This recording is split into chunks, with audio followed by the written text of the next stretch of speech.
Facebook, what's happening? It's 5:23 on Thursday evening on the West Coast. You were promised a Q&A. A Q&A is what you are going to get. We gathered some good questions out of the thousands and thousands of submissions, and this Q&A is going to have so many spoilers. Spoilers, spoilers, spoilers. I'd say that it starts out with more general questions. I'll avoid spoilers, and then there's a clear delineation mark where we talk about what happened on the show last night and our big reveal. You have been warned. Are you still here? You can go. You can go. All right, here we go. Missy Southard says, I'm curious if revenge might happen with those Supernatural boys. Seem like they're up 2 now, or is it 3 with all their pranks, or have I missed one? You know, Jared and Jensen can do what they want. Bless them. Really, bless their hearts. I will not seek revenge. I'm a pacifist, unlike my character on television. And I would say that, you know, pranking is a very, very sincere form of flattery and love and admiration. And we'll leave it at that. Julie Bartlett. How's that Sally Up competition coming along? Is Emily going to remain the all-time forever world champion? Likely. I worked out with Mbet last week, and she's a beast. Girl's a savage. She did a spin class before we worked out, which I assume was to emasculate me. And she's incredibly good at supporting herself on her arms and locking it out so that it's more skeletal as opposed to muscular. And for that reason, I believe that she will remain champ. I'm okay with it. Island Brennemere says, I'm sorry if this was asked before or answered, but how do you feel personally about this season of Arrow so far? I feel really good. 15 episodes in. We have 8 or 9 to go. We just had our big reveal of our big bad last night. I'll save that spoiler for a little bit. It's really, really difficult to comment on a season while you're in the middle of it because it would be, I think, silly to judge it by anything other than the season in its entirety. I will say that from a working on it standpoint, I have enjoyed this season as much, if not more, than any other season of the show that we've ever done, with the possible exception of season 1, because everything was so fresh and so new. The turnover that we've had in the crew, the people that have graduated into more senior positions and the job that they have done, the new cast members that we have, and I think that we have the deepest cast that we've ever had at any point in the show. Actually, just got some news about that yesterday. Very cool stuff. And I'm extremely happy with the show this far. I will say that episodes 17 and 18 this year are probably the toughest 2 episodes that I've ever had to shoot. Ever. In the 100 and some odd episodes of the show, they were incredibly, incredibly challenging and taxing for me, which is also one of the reasons why I haven't been around on social media as much, because that does actually take a toll on me. Like, not Daniel Day-Lewis inhabit the character take a toll, but I spend so much time with Oliver that when he's in the shit, part of me is in the shit too. Jacob Copeland, does the prospect of entering season 6 after the 5-year arc excite you with all the possibilities for the direction of the show? Yes. Flashbacks take up time. And by the way, not just my time, but story time that could be devoted to other things. And there's a general sense of accomplishment that we set out with the idea of telling a 5-year backstory, which is a relatively audacious thing to do for a television show, and we got a chance to complete it. Incroyable! So I'm excited for season 6, largely because I don't know what's going to happen. David Christopher, is there any difference in wearing the original Arrow suit versus the new Green Arrow suit? Like, is one more comfortable than the other? The original one is more comfortable. The season 5 one's more badass. Thankfully, though, when it came time to put the season 1 suit back on, it still fit. Jeff Brown, I just moved to Los Angeles. I'm a foodie, aren't we all? And I'm looking for places to eat. What is your favorite restaurant to go to while you're in town? Go to Musso and Frank's, man. It's the oldest restaurant in Hollywood. It's a steakhouse, unless you're my buddy Zacho, in which case you get the grilled cheese.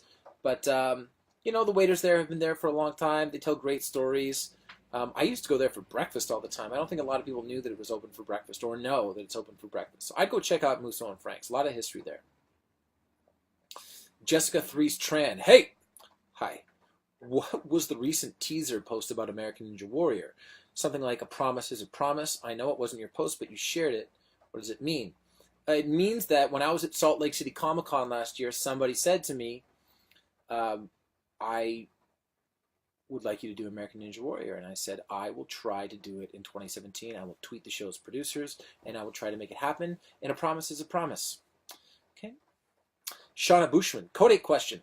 I've been out of the loop. Read something a while back that you will have a much larger role in Code 8, which we knew, we did, but any clues as to who you will be playing alongside Robbie? I will have a large role in Code 8. We are going to shoot it in the spring, and we are not going to reveal any details. Because I'm crazy about not revealing details. And I don't get to control the way that we market and promote Arrow. I think that the CW marketing and promotion and trailers, they do some of the best in the business. It's just my personal preference that I would reveal nothing.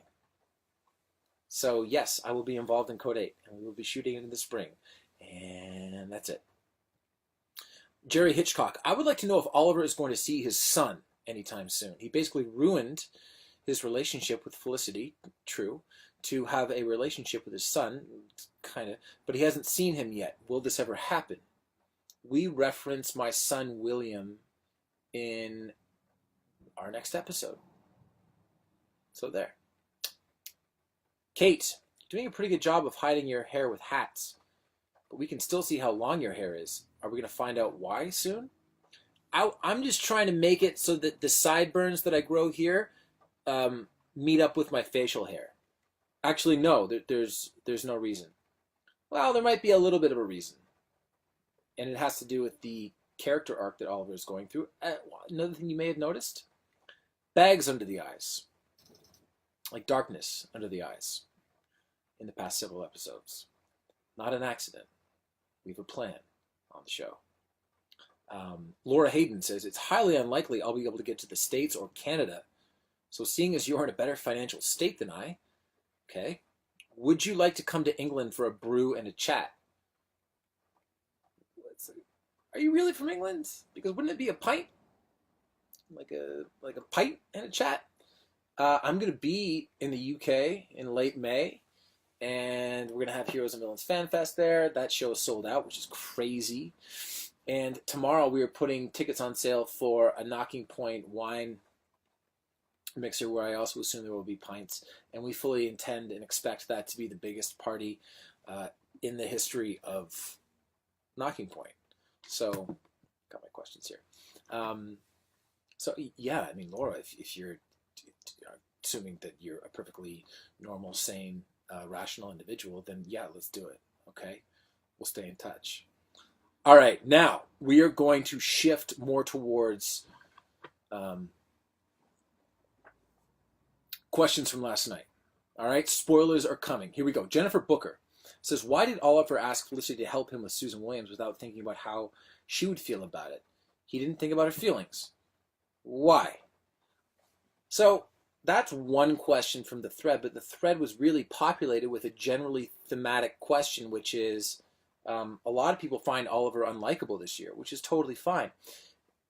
But one of the main reasons is that Oliver sided with Susan over Thea and Felicity, and a lot of people seem to think that this is something that has done almost like irreparable damage to his character, to which I have two responses. The first is, really? That was the straw that broke the camel's back?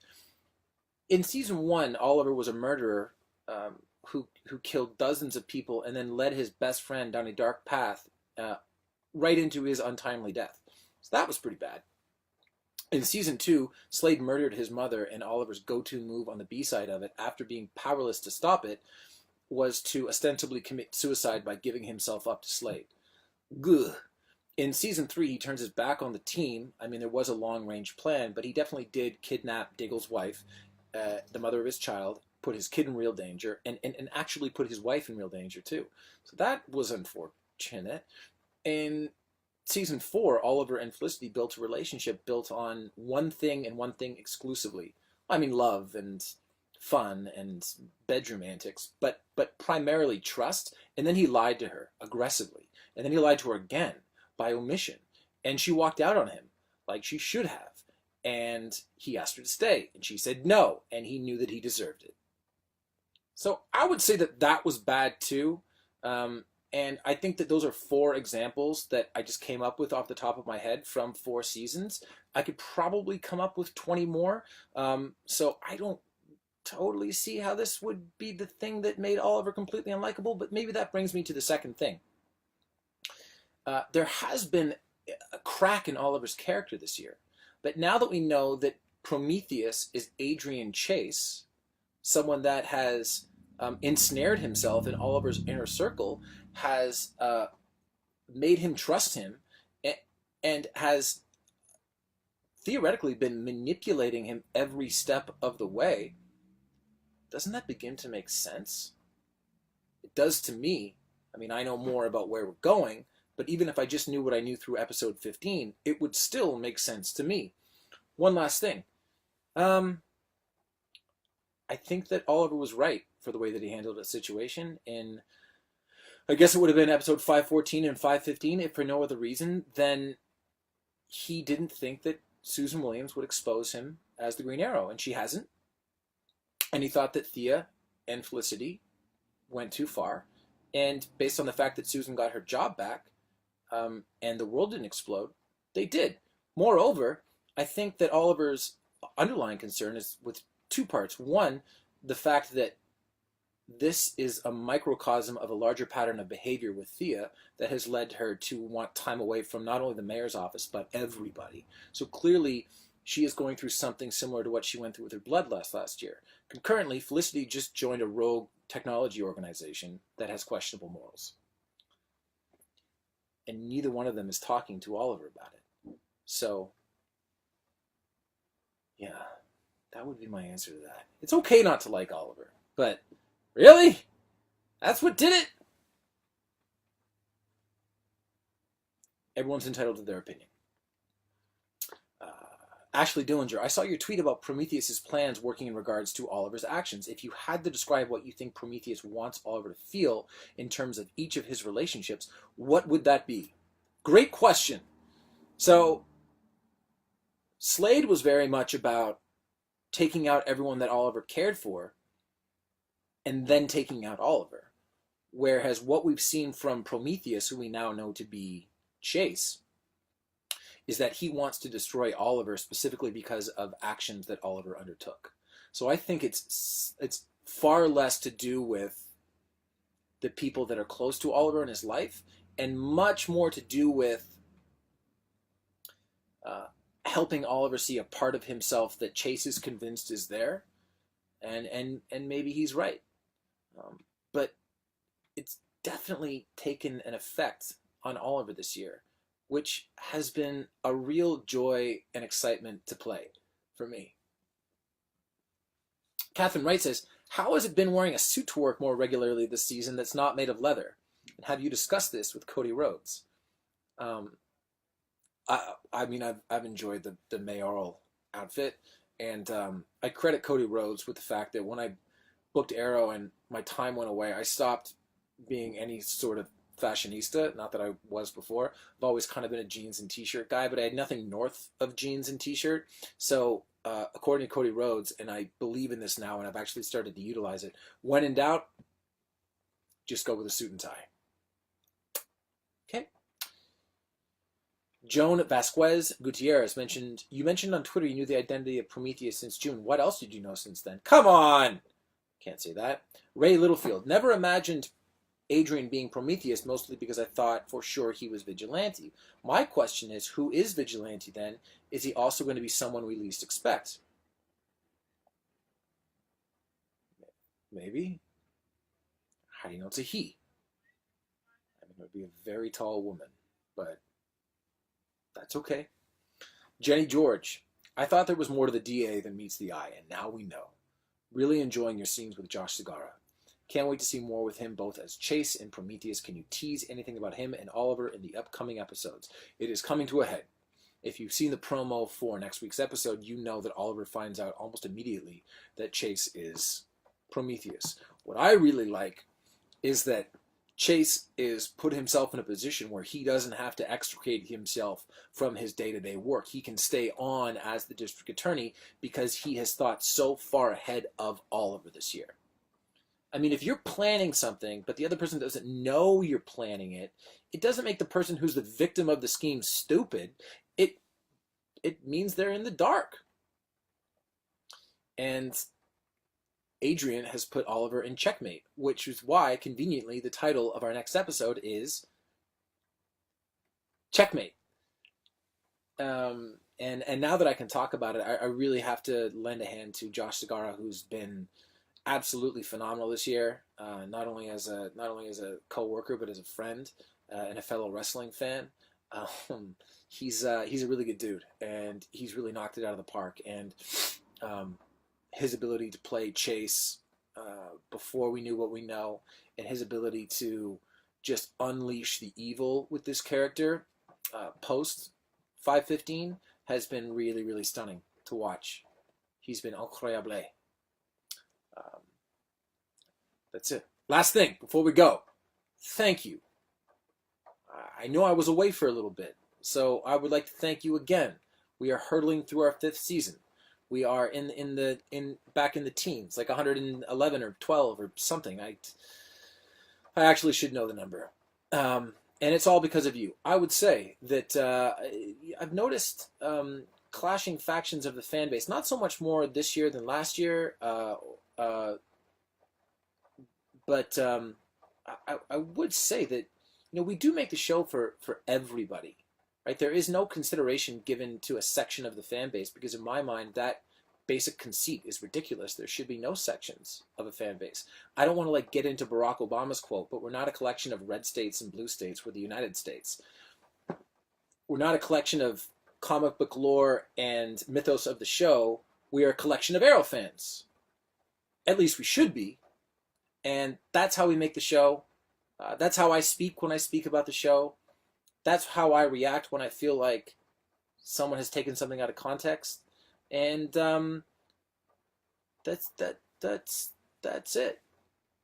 We do our best for you, and we have a blast doing it. So if you're going to engage in the fandom of the show, I would encourage you to do it with a modicum of levity and positivity, and not rose-colored glasses. It's okay to dislike things. But, just think about what you're going to accomplish if you want to be decidedly negative about something, because I don't think it accomplishes anything good, right? All right, Facebook, that's it. I love you, and I will talk to you soon. Bye.